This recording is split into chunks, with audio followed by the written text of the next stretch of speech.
Hey there, fellow classic comic collectors. Oh, dramatic Kirby hand. Hey there, fellow classic comic collectors. As always, I'm Scott Harris King, and today I'm excited because I'm here to show a complete run of a series that I've talked about a number of times. Just completed the run, and I'll get into that in a minute. But this is a current series. Um, it's Miskatonic High. Now, I've talked a lot about Miskatonic High on my channel. It's one of the longest running and most popular ongoing series on Kickstarter. So, as we'll see when I show off the complete run here, they just sent out issue 20, and issue 21 just launched on Halloween. And this has just been running since 2019. So, in the last 4.5 years, they've put out now 21 issues plus specials on Kickstarter. So it's just as regular as going to your LCS, but it's got the creative vision of the indie comics community, specifically creators Mike Shea, Ryan Mendoza, both of whom I've interviewed here on the channel. And for those who are Lovecraft fans, horror fans, the concept is immediately apparent just from the title, which is something I love about the series. You see the term Miskatonic High, just what it is. It's a high school action drama series. Some classic, high school setting, but it's at Miskatonic High, which is next to Miskatonic University, set in the Lovecraft universe. So you know that there's going to be a lot of spooky hijinks, elder gods, mystic monsters and ghosts and all sorts of craziness happening all the time.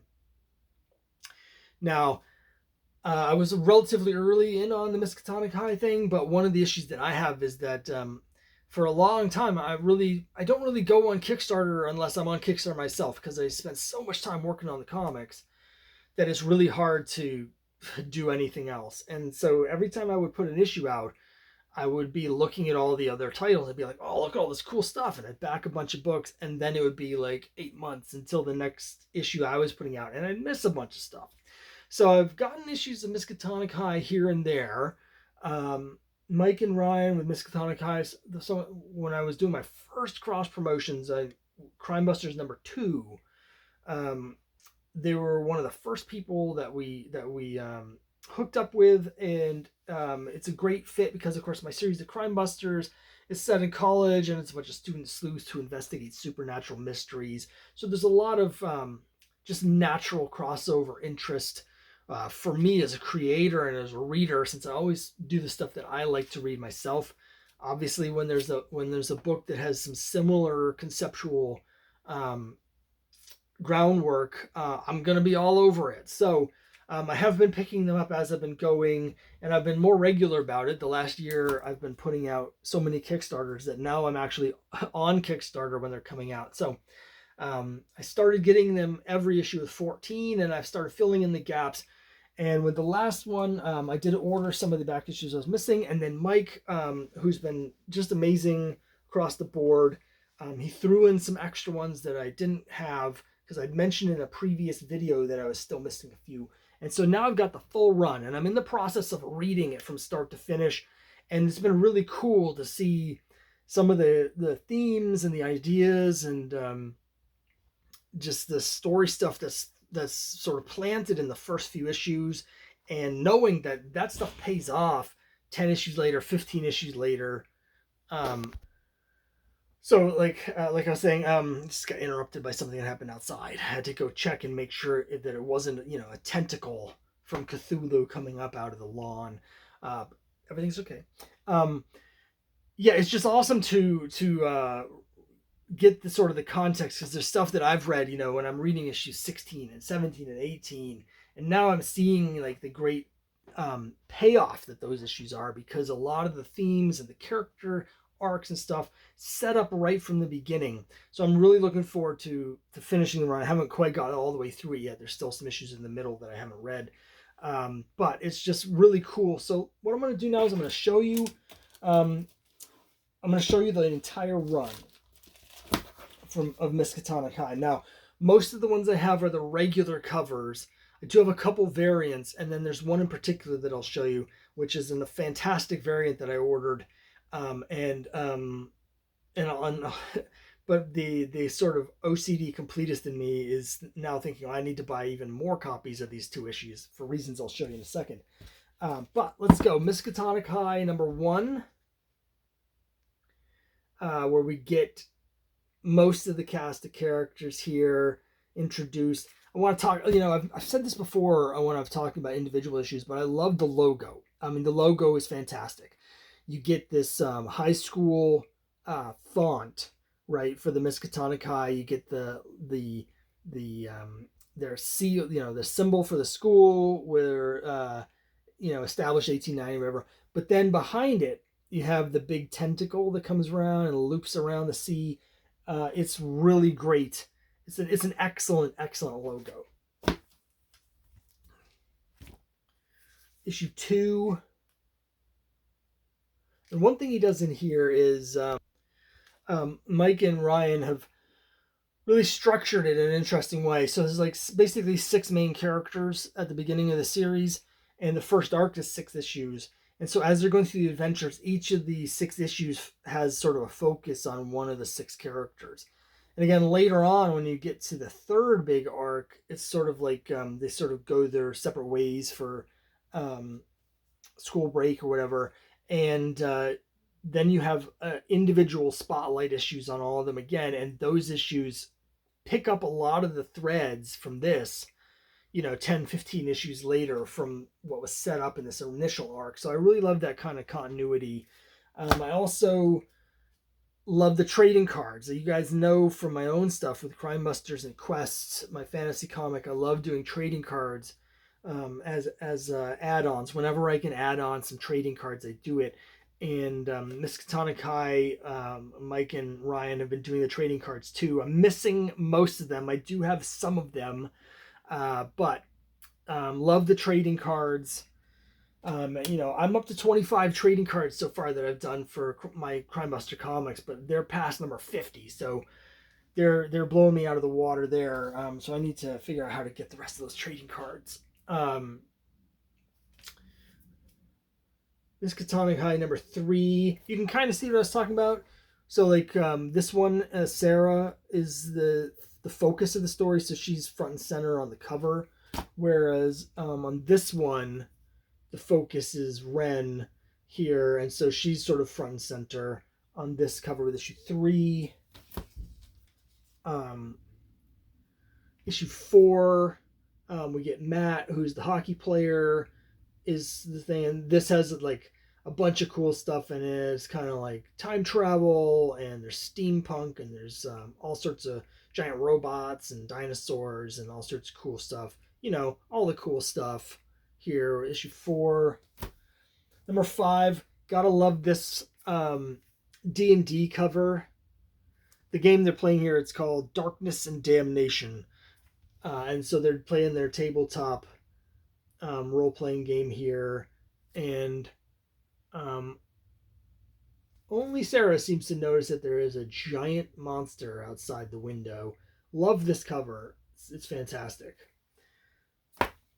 And then issue 6, we have a Halloween themed cover, perfect for this video. And now we see the 6th cast member here getting a spotlight. Not exactly spotlight, but finally on the cover, Anton. He's missing from the other ones for story reasons. I don't want to spoil it, but it's really cool what they do in the first few issues, setting up that character. Issue 6. Another thing really cool that they did was when they did the first trade, they did a new bonus story for the trade with Anton and with Isis, who's a cat. A mystical talking cat from ancient Egypt, who's one of the characters in the story.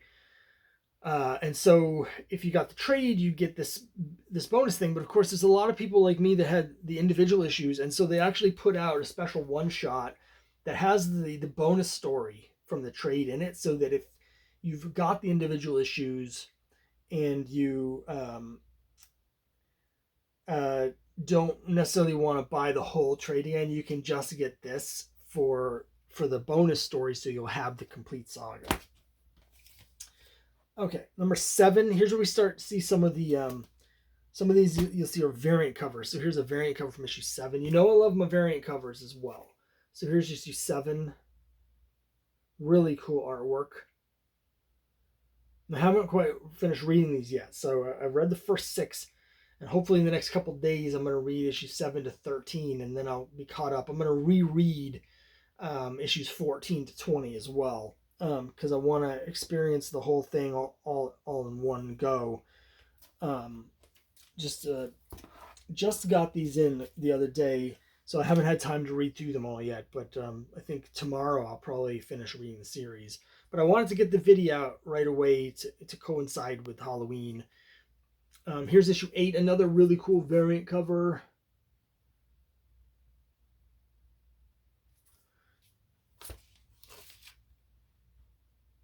Issue 9, I think this is the regular cover. Really like Ryan's work. It's really clean, but also a little stylized. So yeah, Ryan does some really good work.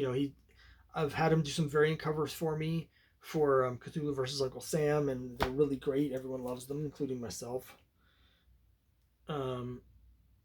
Here's issue 10.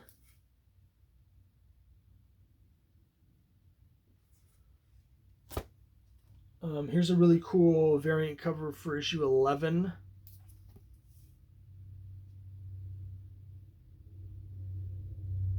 Really moody.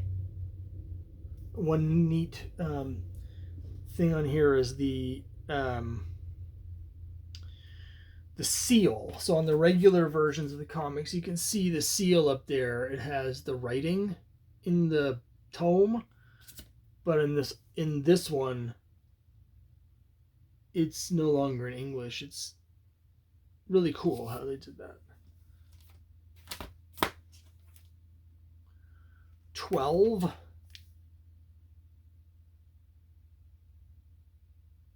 I'm excited to finally read these. And here's a variant cover 13. I know who this character is because I've read some of the issues after it.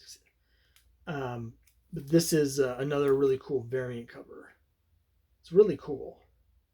I like the colors, the design of it. So here's where I picked the series back up again and sort of full time. It's 14 and 15. Now I have this special edition, which is really cool, which because it's made to look like sort of a B horror movie poster, Aswang, and it collects a 2-part story in issues 14 and 15, right? And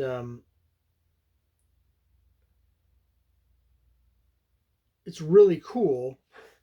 The OCD person in me, the collector, is like all of the other issues I have with the regular Miskatonic High logo and the numbering, 1 to 13 and 16 to 20, but I don't have 14 and 15 with the regular logo and the numbers on it. I have this for both of them. So I'm like, should I get, maybe next time when I'm backing issue 21, I might buy 14 and 15 again, just so I can just have the uniformity, and keep this as a cool variant, because it's really cool. That's why I got it in the first place.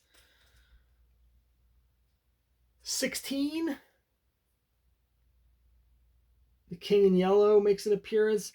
Those of you who read the Crime Busters, in issue 5 of Crime Busters, they meet the Queen in Yellow. So I love using all of these characters, and they do some really cool stuff in here, very different from my take on things, which is great. 17.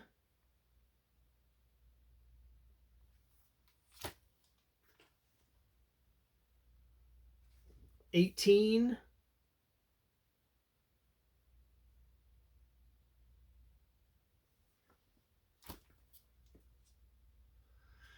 19. And this is a really cool issue, because the stuff that happens in issue 1 and the first arc, but right from the very first pages of issue 1 sets up everything that happens here in issue 19. So The individual issues are really good by themselves, but when you have them all like this, and when you're reading the whole storyline through, it really adds stuff. I like long form stories. I like long series. I'm a completist. I like my big complete runs. That's why I have so many complete runs that are 200 issues or 400 issues or 500 issues, because that's what I like. I like the really long form storytelling where you can really see the characters develop over long periods of time. That's just always what speaks to me. And so it's really cool to read ongoing series. There's a lot of great stuff on Kickstarter, but a lot of it is also shorter form. So it'll be like a mini series, or we have a 4-issue arc, storyline, and then that's it. And that's great. But I like ongoing series. That's the stuff I'm doing are ongoing series. Crime Busters and Quest, they're all long form. I have long goals for those. So that's what I like, and other people seem to like it too, because Miskatonic High does very well on Kickstarter. And here's the new one, issue 20, which I haven't had a chance to read yet because I just got it in the mail with the rest of these. But I'm excited to crack it open.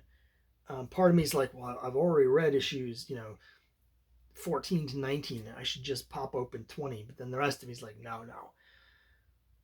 Now that I have the whole series, I need to read 7, and I need to read 7, 8, and 9, and 10 because I might miss stuff. So I'm going to wait.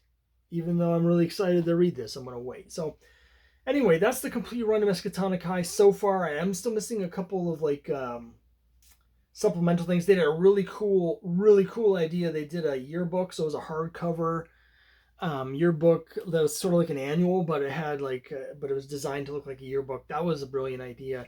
And they have some spin-off stuff. There's a crossover with Lovecraft PI. I have Lovecraft PI, but I don't have the crossover yet. And there's a spin-off,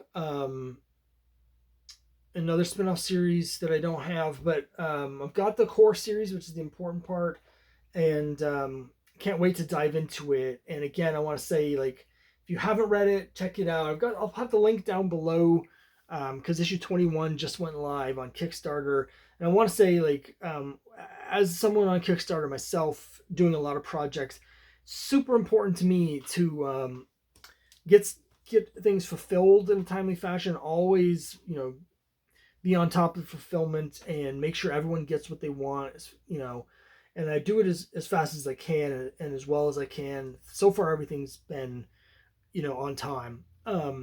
But nobody does it better than Mike and Ryan. Mike, I think, does all the fulfillment, and they've got it down to a science. The Kickstarter ends. Everyone has 2 weeks to everyone, hundreds of backers, but at this point, we all know, get your survey in right away, because he's going to have that turnaround from the printer almost immediately, get it right out to you, and then the next issue will be out there. And so it's just you don't have to ever worry about not getting your stuff. There's some, creators on Kickstarter that can be a little flaky, or you're just not sure about them. They don't have the track record. Nobody has a track record as good as Mike and Ryan. So you can back with confidence, as I have. So I'm going to go back issue 21 right now, and you can add on the back issues or the trades, individual issues or trades, I think, on there. So I don't know. I'm just really excited to read these, and since I've talked about this series so much in the past, I wanted to show you the full run now that it's here. And if this is your sort of thing, then they do this sort of thing just about as well as anybody. So check it out. Thanks very much for watching, and let me know what you think down below, and I'll see you next time.